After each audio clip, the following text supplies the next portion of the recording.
us and our moderator, who we are delighted are joining us. All of these fine women have graduated from GGU as well. So we'll go ahead and get started with tonight's questions. The first question is about career planning. So to you ladies, knowing what you know now, what advice would you give to a woman who is just now planning her career? How about we start with Judith? Okay. So hi everybody, I'm Judith. It's a real pleasure to be here tonight. If I was in the audience and 30 years younger than I am now, I think these are the things I'd like to be told. Some of it through wisdom, some of it through experience. I think career planning you have to look at as part of your life. Life happens anyway, no matter what plans you do or don't make. My own personal experience of life and career planning is that I've had dramatic life changes on my 0 birthdays. So, at 20, I trained as a trilingual secretary, old school, last year to learn Pitman. We were shown computers but not allowed to touch them. And at that point, at 20, I realized that I couldn't be a PA or a secretary. It wasn't for me. I hated being bossed around, so I had to find something else I was going to do.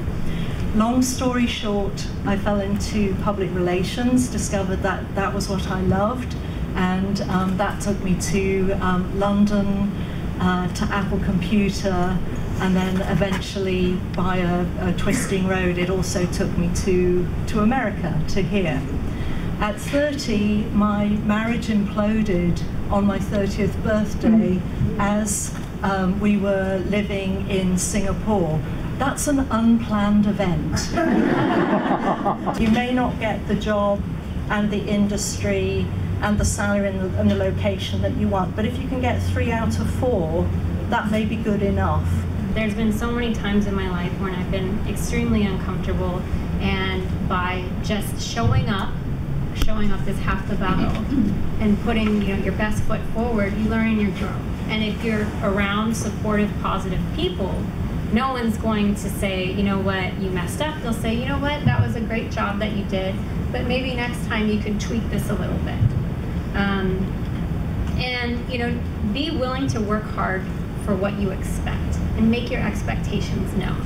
So if you expect, okay, in 2 years I know I want to be a manager or I want this position, start performing at the level above you some of the tasks that are required, so that when it comes time to promote you, it's not, should we promote this person? It's, what do we need to do to keep her because she's such an asset to the company or to the firm. So just always having those expectations known by everyone. And one of my favorite sayings that I always live by is that it's easier to ask for forgiveness than it is to get permission. So if you have a great idea, instead of always running it up the chain, if you know it's a great idea and it's going to help the company or it's going to help who you're working for, run with it.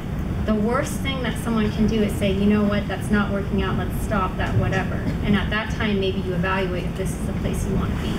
But nothing's written in stone. You can reinvent yourself at the same company or same firm, or you can switch careers. I think more recently I've learned that there's 2 actually really important things. Now, if I ever change jobs, it would be who my manager is.